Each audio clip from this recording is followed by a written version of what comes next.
సాధారణంగా మనం జాబ్ చేస్తున్నప్పుడు మనం టైం స్పెండ్ చేస్తాం. మనం టైం స్పెండ్ చేయడం ద్వారా మనం చేసే కంపెనీలో అది మ్యానుఫ్యాక్చరింగ్ కంపెనీ అయితే మనం వస్తువు తయారవుతుంది. అదే మనం ఒకవేళ ఐటీ కంపెనీలో మాత్రం మనము వేరే క్లయింట్స్కి మనం సర్వీస్ చేస్తాం. ఇలా చేయడం వల్ల మన టైం స్పెండ్ చేస్తే మనకు కంపెనీ ఓనర్ మనకి ఎవ్రీ మంత్ శాలరీ అని ఇస్తారు ఫ్రెండ్స్. ఇలా ఇవ్వడం వల్ల మనం ఇలా చేసుకుంటూ వెళ్తే మనం ఒక 60 ఇయర్స్ తర్వాత మనం రిటైర్మెంట్ని అవుతాం. అలా కాకుండా నేను ఈరోజే రిటైర్మెంట్ కావాలి, మన దగ్గర ఎంత అమౌంట్ ఉండాలి అంటే దీన్ని ఎర్లీ రిటైర్మెంట్ అంటారు. ఈ ఎర్లీ రిటైర్మెంట్ అంటే ఏంటంటే financially independent and retire early fire అంటారు. ఒకవేళ మన ఫైర్ అమౌంట్ ఎంత ఉండాలి, సపోజ్ మనకు ఎవ్రీ ఇయర్ ఒక 3 lakhs అనేది మన ఇంటి ఖర్చులకు అవసరం అయితే ఒక 30 years సరిపోయినంత అమౌంట్ అంటే 3 into 30 అంటే మనకు 90 lakhs మన దగ్గర ఉంటే మనం ఇదే రోజు మనం ఆ జాబ్ నుంచి మనం రిటైర్ తీసుకోవచ్చు.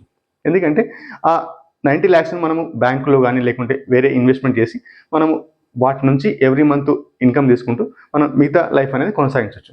అలా చేయడం వల్ల మనకి ఇష్టమైన పని చేసుకుంటూ మనం హ్యాపీగా జీవించవచ్చు.